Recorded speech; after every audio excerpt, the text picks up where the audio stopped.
ओम नमः शिवाय। राधे राधे। आइए सुनते हैं रवि प्रदोष व्रत कथा, पूजन विधि एवं महत्व।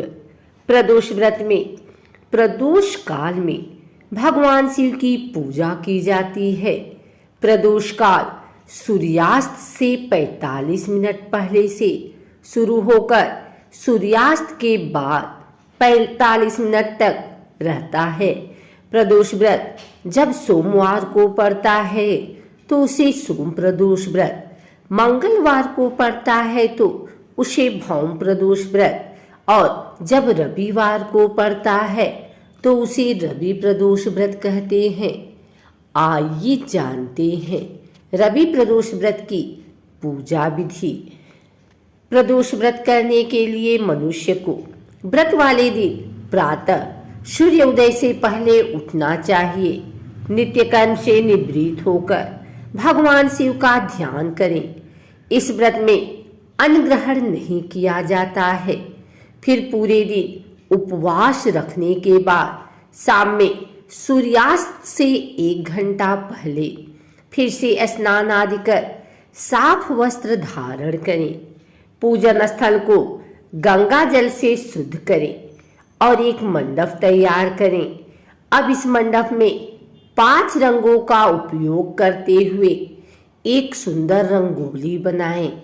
फिर उत्तर पूर्व दिशा की ओर मुख करके बैठ जाएं और भगवान शंकर का पूजन शुरू करें। पूजन में भगवान शिव के मंत्रों का जाप जरूर करें। साथ ही प्रदोष व्रत की कथा सुने। अंत में भगवान शिव की आरती करके पूजा संपन्न करें। आइए सुनते हैं रवि प्रदोष व्रत कथा। त्रयोदशी के दिन जो वार पड़ता है उसी का त्रयोदशी प्रदोष व्रत करना चाहिए और उसी दिन की कथा सुननी चाहिए। रवि, सोम, शनि त्रयोदशी प्रदोष व्रत कथा अवश्य करें। इन सभी से अभीष्ट फल की प्राप्ति होती है। एक समय सर्व प्राणियों के हितार्थ परम पावन भागीरथी के तट पर ऋषि समाज द्वारा विशाल गोष्ठी का आयोजन किया गया।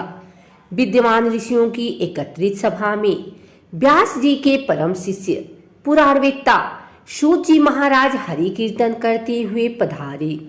सूत जी को देखते ही शौनकादि 88,000 ऋषि मुनियों ने खड़े होकर दंडवत प्रणाम किया। महाज्ञानी सूत जी ने भक्ति भाव से ऋषियों को हृदय से लगाया तथा आशीर्वाद दिया। विद्यमान ऋषिगण और सब शिष्य आसनों पर विराजमान हो गए। मुनिगण विनीत भाव से पूछने लगे कि हे परम दयालु, कली काल में शंकर की भक्ति किस आराधना द्वारा उपलब्ध होगी? हम लोगों को बताने की कृपा कीजिए, क्योंकि कलयुग के सभी प्राणी पाप कर्म में रत रहकर वेद शास्त्रों से विमुख रहेंगे। दीनजन अनेकों संकटों से त्रस्त रहेंगे। हे मुनि श्रेष्ठ, कली काल में सत्कर्म की ओर किसी की रुचि न होगी। जब पुण्य क्षीण हो जाएंगे तो मनुष्य की बुद्धि असत कर्मों की ओर खुद ब खुद प्रेरित होगी, जिससे दुर्विचारी पुरुष वन सहित समाप्त हो जाएंगे। इस अखिल भूमंडल पर जो मनुष्य ज्ञानी होकर ज्ञान की शिक्षा नहीं देता, उस पर परमपिता परमेश्वर कभी प्रसन्न नहीं होते हैं। हे महामुनि, ऐसा कौन सा उत्तम व्रत है जिससे मनवांछित फल की प्राप्ति होती है? आप कृपा कर बतलाइए। ऐसा सुनकर दयालु हृदय श्री सूत जी कहने लगे कि हे श्रेष्ठ मुनियों तथा सौनक जी, आप धन्यवाद के पात्र हैं। आपके विचार सराहनीय एवं प्रशंसनीय हैं। आप वैष्णव अग्रगण्य हैं, क्योंकि आपके हृदय में सदा परहित की भावना रहती है। इसलिए हे सौनक, शौनकादि ऋषियों, सुना, मैं उस व्रत को तुमसे कहता हूँ जिसके करने से सब पाप नष्ट हो जाते हैं। धन वृद्धि कारक, दुख विनाशक, सुख प्राप्त कराने वाला, संतान देने वाला, मनवांछित फल प्राप्ति कराने वाला, यह व्रत तुमको सुनाता हूँ, जो किसी समय भगवान शंकर ने सती जी को सुनाया था और उनसे प्राप्त यह परम श्रेष्ठ उपदेश मेरे पूज्य गुरु जी ने मुझे सुनाया था, जिसे आपको समय पाकर शुभ बेला में मैं सुनाता हूँ। बोलो उमापति शंकर भगवान की जय। सूत जी कहने लगे कि आयु वृद्धि स्वास्थ्य लाभ हेतु त्रयोदशी का व्रत करें। इसकी विधि इस प्रकार है। प्रातः स्नान कर निराहार रहकर शिव ध्यान में मग्न हो शिव मंदिर में जाकर के पूजा करें। पूजा के पश्चात अर्ध पुण्य त्रिपुर का तिलक धारण करें। बेलपत्र चढ़ावें, धूप दीप अक्षत से पूजा करें। ऋतुफल चढ़ावें। ओम नमः शिवाय मंत्र का रुद्राक्ष की माला से जप करें। ब्राह्मण को भोजन कराकर सामर्थ्य अनुसार दक्षिणा दें। सत्य भाषण करना परम आवश्यक है। हवन आहुति भी देनी चाहिए। इसके बाद मौन व्रत धारण करें। व्रती ओम ह्रीम क्लीम नमः शिवाय स्वाहा मंत्र का आहुति दें। इससे अभीष्ट फल की प्राप्ति होती है। व्रती पृथ्वी पर शयन करें। एक बार भोजन करें, इससे सर्व कार्य सिद्धि होते हैं। श्रावण मास में तो इसका विशेष महत्व है। यह सर्व सुख धन आरोग्यता देने वाला है।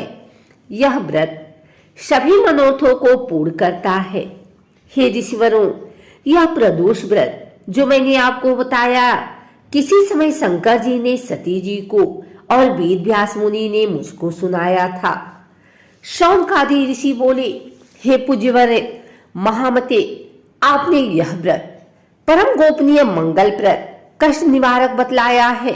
कृपया यह बताने का कष्ट करें कि यह व्रत किसने किया और उसे क्या फल प्राप्त हुआ। श्री सूत जी बोले, हे विचारवान ज्ञानियों, आप शिव के परम भक्त हैं। आपकी भक्ति देखकर मैं व्रती पुरुषों की कथा कहता हूँ। एक गांव में अतिदीन ब्राह्मण निवास करता था। उसकी साध्वी स्त्री प्रदोष व्रत किया करती थी। उसे एक ही पुत्र रत्न था। एक समय की बात है, वह पुत्र गंगा स्नान करने के लिए गया। दुर्भाग्यवश मार्ग में चोरों ने उसे घेर लिया और वे कहने लगे कि हम तुम्हें मारेंगे, नहीं तो तुम अपने पिता के गुप्त धन के बारे में हमें बतला दो। बालक दीन भाव से कहने लगा कि बंधुओं, हम अत्यंत दुखदीन हैं, हमारे पास धन कहाँ है। तब चोरों ने कहा कि तेरे इस पोटली में क्या बधा है। बालक ने निसंकोच कहा कि मेरी माँ ने मेरे लिए रोटियां दी हैं। यह सुनकर चोरों ने अपने साथियों से कहा कि साथियों, यह बहुत ही दीन दुखी मनुष्य है, अतः हम किसी और को लूटेंगे। इतना कहकर चोरों ने उस बालक को जाने दिया। बालक वहां से चलते हुए एक नगर में पहुंचा। नगर के पास एक बरगद का पेड़ था। वह बालक उसी बरगद के वृक्ष की छाया में सो गया। उसी समय उस नगर के सिपाही चोरों को खोजते हुए उस बरगद के वृक्ष के पास पहुंचे और बालक को चोर समझकर बंदी बना राजा के पास ले गए। राजा ने उसे कारावास में बंद करने का आदेश दिया। उधर बालक की माँ भगवान शंकर जी का प्रदोष व्रत कर रही थी। उसी रात राजा को स्वप्न हुआ कि यह बालक चोर नहीं है, प्रातः काल ही छोड़ दो, नहीं तो आपका राज्य वैभव सब नष्ट हो जाएगा। रात्रि समाप्त होने पर राजा ने उस बालक से सारा वृतांत पूछा। बालक ने सारा वृतांत राजा को सुना दिया। बालक की बात सुनकर राजा ने सिपाही भेजकर बालक के माता पिता को पकड़वाकर बुला लिया। राजा ने जब उन्हें भयभीत देखा तो कहा कि तुम भय मत करो, तुम्हारा बालक निर्दोष है। हम तुम्हारी दरिद्रता देखकर 5 गांव तुमको दान में देते हैं। शिव की दया से ब्राह्मण परिवार अब आनंद में रहने लगा।